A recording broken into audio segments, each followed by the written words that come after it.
Assalamualaikum warahmatullahi wabarakatuh. Apa kabar anak-anak? Saya harap kalian selalu sehat dan tetap semangat dalam mengikuti kegiatan belajar dari rumah. Anak-anakku sekalian, di sini Pak Eri nanti akan menjelaskan materi selanjutnya mengenai keragaman budaya dan suku bangsa yang ada di Indonesia.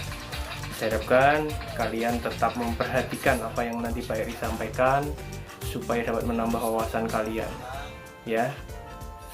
Baiklah, langsung saja simak video yang akan Pak Heri tampilkan atau tayangan yang akan Pak Heri tampilkan berikut ini. Terima kasih. Hari ini Pak Heri akan menjelaskan mengenai keberagaman budaya bangsaku. Kalau yang kemarin Pak Heri sudah menjelaskan mengenai gagasan pokok dan gagasan pendukung, sekarang kita lanjutkan materi berikutnya mengenai keberagaman budaya bangsaku. Perhatikan, Indonesia terdiri atas berbagai macam suku bangsa dan budaya yang berbeda-beda, namun tetap dalam satu wadah Negara Kesatuan Republik Indonesia atau NKRI. Keberagaman tersebut merupakan anugerah dari Tuhan Yang Maha Esa, sehingga kita wajib mensyukurinya. Kita tidak boleh merendahkan suku bangsa lain dan menganggap suku bangsa sendiri sebagai bangsa yang terbaik. Itu adalah sikap yang harus kalian kembangkan dalam menghargai budaya bangsa lain. Anak, kita lanjutkan ke tayangan berikutnya. Nah, di sini kita akan membahas mengenai keragaman suku dan budaya di daerah setempat. Yang pertama yaitu keragaman suku bangsa di daerah setempat. Perlu kalian ketahui bahwa negara Indonesia itu memiliki banyak sekali suku bangsa. Pulau-pulau itu membentang dari Sabang sampai Merauke. Dahulu orang Indonesia berasal dari nenek moyang yang sama, yaitu bangsa Yunan. Kemudian mereka berpencar karena berada di tempat yang letaknya terpisah-pisah oleh alam, baik gunung, hutan, laut maupun sungai. Maka terbentuklah berbagai suku bangsa. Suku bangsa tersebut memiliki adat istiadat dan budaya yang berbeda satu dengan yang lainnya. Secara fisik pun kadang memiliki ciri khas tersendiri. Suku bangsa merupakan sekumpulan masyarakat yang memiliki kebiasaan dan budaya yang sama. Bangsa Indonesia terdiri lebih dari 300 suku bangsa. Sebagai contoh, suku di Indonesia antara lain suku Jawa, suku Sunda, suku Tengger, suku Aceh, suku Batak, suku Asmat, suku Dayak, suku Bali, suku Sasak, dan lain sebagainya. Perlu kalian ketahui anak-anak bahwa suku Jawa adalah suku yang terbesar jumlahnya di Indonesia. Sekarang perhatikan gambar di samping kanan, itu ada logo atau lambang negara kita, yaitu burung Garuda. Mungkin di kelas sebelumnya sudah dipelajari burung Garuda itu semua bermakna ya yang ada di dalam burung Garuda itu. Dan di situ dalam perisai tertulis yang dicengkram oleh kaki Garuda, yaitu Bhinneka Tunggal Ika. Bhinneka Tunggal Ika yang artinya adalah berbeda-beda tetapi tetap satu jua. Itu dikarang oleh Mpu Tantular ya, yang mengarang tulisan itu Mpu Tantular dalam kitabnya, yaitu kitab Sutasoma. Ini contoh-contoh gambar suku bangsa yang ada di Indonesia. Yang saya tunjukkan ini dari suku Jawa, suku Asmat, ada suku Dayak dan lain sebagainya. Itu dulu anak-anak, kita lanjutkan. Nah, perhatikan ini yang tayangan selanjutnya mengenai budaya. Kita membahas mengenai keragaman budaya di daerah setempat. Yang pertama, budaya dan kebudayaan adalah semua hasil pengolahan akal, pikiran, perasaan, dan kehendak dari manusia. Semua suku bangsa pasti memiliki budaya yang berbeda-beda. Akal, pikiran, perasaan, dan kehendak disebut dengan istilah cipta, rasa, dan karsa. Ketiga, budaya ada yang berbentuk fisik atau jasmani, contohnya pakaian, rumah adat, dan alat musik. Ada pula budaya yang berbentuk non-fisik atau rohani, contohnya kepercayaan, bahasa, adat istiadat atau tradisi, dan pengetahuan. Selanjutnya anak, bentuk-bentuk budaya yang biasa terdapat di tiap suku bangsa antara lain sebagai berikut. Kita perhatikan bentuk-bentuk budaya. Nah, ini yang pertama adalah bahasa.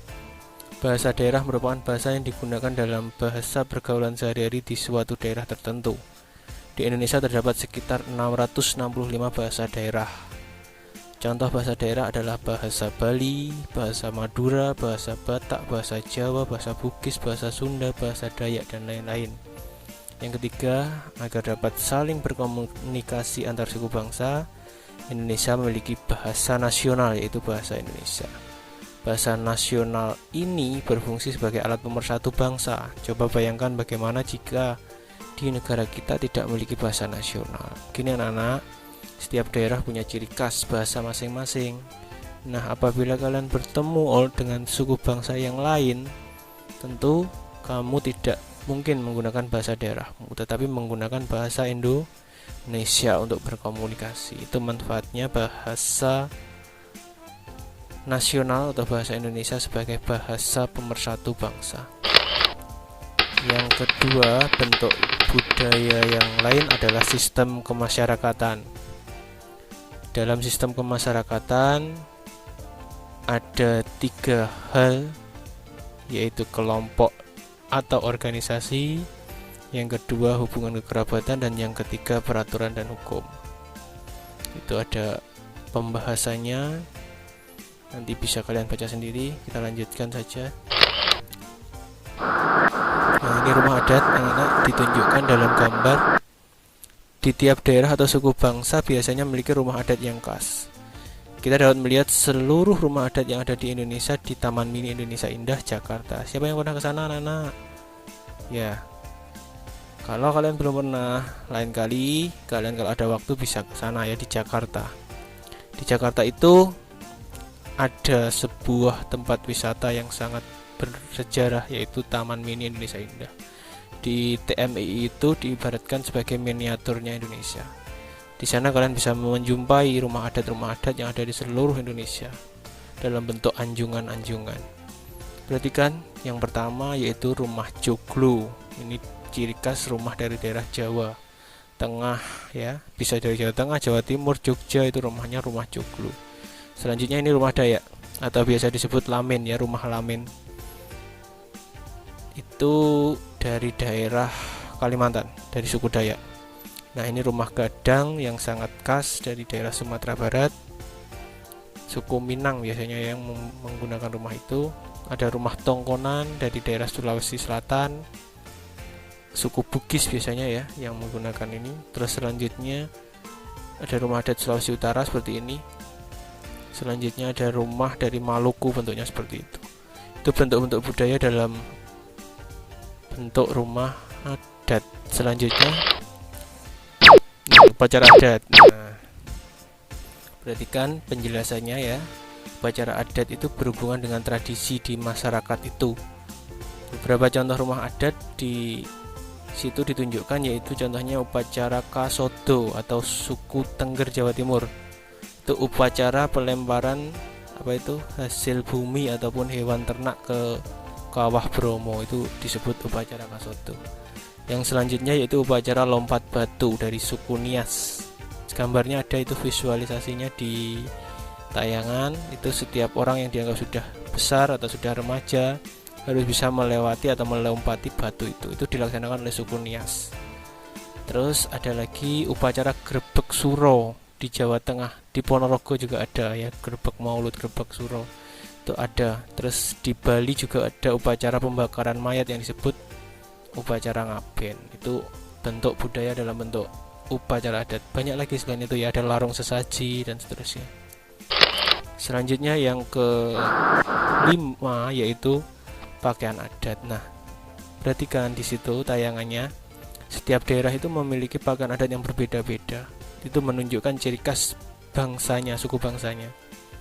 Dan pakaian adat itu biasanya digunakan dalam hal-hal yang penting di masyarakat. Misalnya upacara perkawinan atau upacara adat atau pertunjukan tari, itu biasanya digunakan.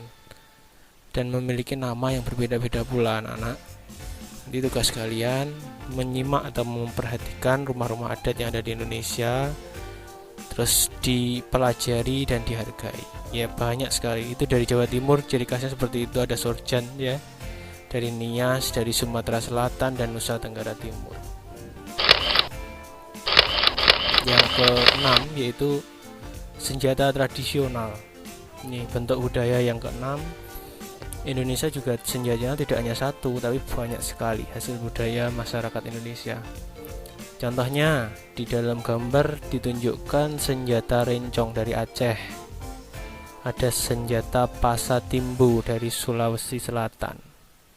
Nah, semuanya itu hasil budaya dari suku bangsa setempat. Selain itu ada lagi atau tidak? Masih banyak sekali. Contohnya, dari Jawa ada keris, dari Betawi ada badik, dari Kalimantan punya mandau, dari Madura punya celurit, terus apa lagi? Dari Aceh rencong tadi sudah ya, anak-anak. Terus ya Betawi badik sudah juga. Seperti itu, banyak sekali bentuk budaya dalam hal rumah senjata tradisional. Itu ditunjukkan, diperhatikan, bisa diamati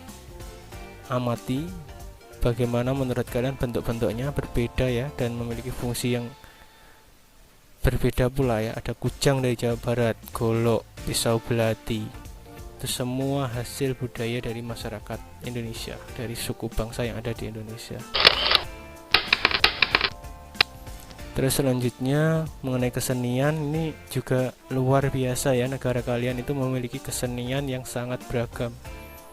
Sebagai contoh ada tari serimpi dari Jawa Tengah, ada tari gambiong, ada tari bambang cakilan itu dari daerah kita. Ada tari kuda lumping, ada reok ponorogo itu dari Jawa Timur. Selain itu daerah lain juga punya anak-anak.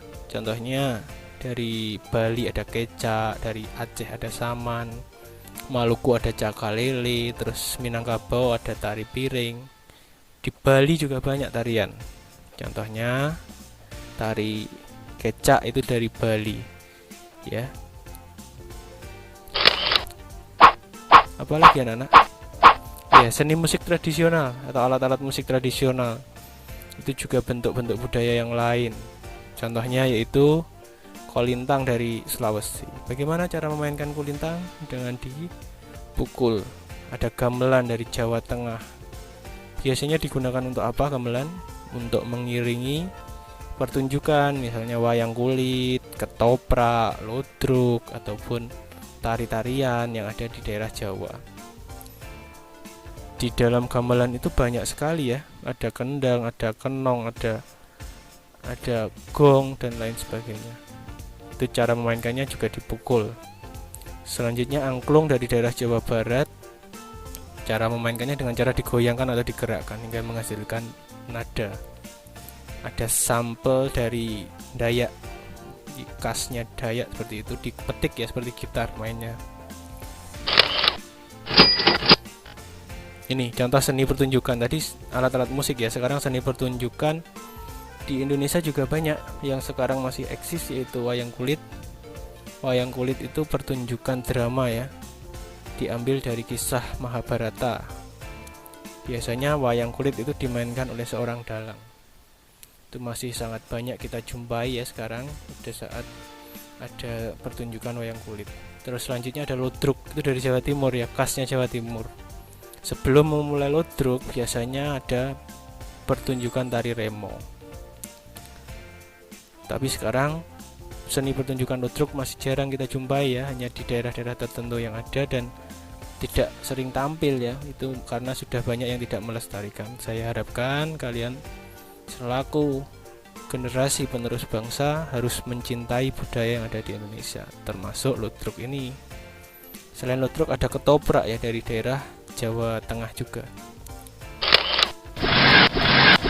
Nah ini lagu daerah. Bentuk budaya yang lain itu Indonesia juga kaya kan lagu-lagu daerah. Ada bonggong jompa, lir-ilir, bubui bulan, ampar-ampar pisang, abuse dari daerah Papua. Selanjutnya mengenai cerita rakyat itu bisa disimak, ada Sangkuriang, Maling Kundang, Putri Cendana, Kelenteng Kuning, Keong Emas, Baru Klinting. Itu semua adalah bentuk-bentuk cerita rakyat yang ada di Indonesia. Nah, selanjutnya B, mengapa kok kita harus bersatu? Ada poin penting, yaitu pentingnya persatuan dan dalam keberagaman. Tadi Pak Eri sudah membahas mengenai Bhinneka Tunggal Ika, itu artinya yaitu berbeda-beda tetapi tetap satu jua, dan istilah itu dikarang oleh Empu Tantula dalam kitabnya Sutasoma. Sebetulnya bunyi lengkapnya seperti ini anak-anak: Bhinneka Tunggal Ika Tanhana Dharma Mangra. Semboyan bangsa Indonesia itu tertulis pada kaki lambang negara Garuda Pancasila.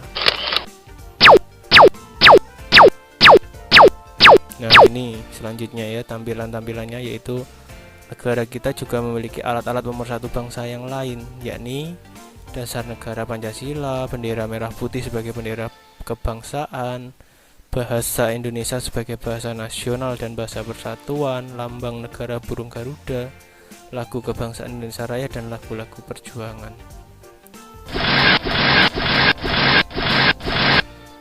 Nah, ini selanjutnya mengenai persatuan dalam keragaman harus dipahami oleh setiap warga masyarakat agar dapat mewujudkan hal-hal sebagai berikut. Yang pertama, kehidupan yang serasi, selaras, dan seimbang. Yang kedua, pergaulan antar sesama yang lebih akrab. Yang ketiga, perbedaan yang ada tidak menjadi sumber masalah. 4, pembangunan berjalan lancar. Itu yang harus kalian pahami kalau kalian harus bersatu. Terus selanjutnya mengenai sikap anak-anak ya. Sikap yang perlu kalian kembangkan dalam mewujudkan persatuan dalam keberagaman antara lain: yang pertama, tidak memandang rendah suku atau budaya yang lain. 2, tidak menganggap suku dan budayanya paling tinggi dan paling baik. Ketiga, menerima keragaman suku, bangsa, dan budaya sebagai kekayaan bangsa yang tak ternilai harganya. Yang keempat, lebih mengutamakan negara daripada kepentingan daerah atau suku masing-masing. Selanjutnya, keragaman suku dan budaya merupakan kekayaan bangsa yang tak ternilai harganya. Bangsa asing saja banyak yang berebut belajar budaya daerah kita. Bahkan kita pun sempat kecolongan. Budaya asli daerah kita diklaim atau diakui sebagai budaya asli bangsa lain. Karya-karya putra daerah pun juga banyak yang diklaim oleh bangsa lain. Nah, itu tadi anak-anak penjelasan Pak Heri mengenai keberagaman yang ada di Indonesia. Banyak sekali bukan keberagaman itu. Nah, intinya kalian harus menghargai keberagaman itu dan menjaga persatuan dan kesatuan agar tidak terjadi perpecahan dan budaya kalian tetap lestari di tanah air Indonesia. Itu tadi anak-anak pembahasan mengenai keberagaman budaya dan suku bangsa yang ada di Indonesia. Ya, diperhatikan, nanti bisa diputar ulang kalau kalian masih belum paham, supaya dapat menambah wawasan kalian dalam keragaman budaya dan suku bangsa. Itu dulu, nanti tunggu video atau tayangan selanjutnya dari Pak Eri. Saya akhiri, wassalamualaikum warahmatullahi wabarakatuh.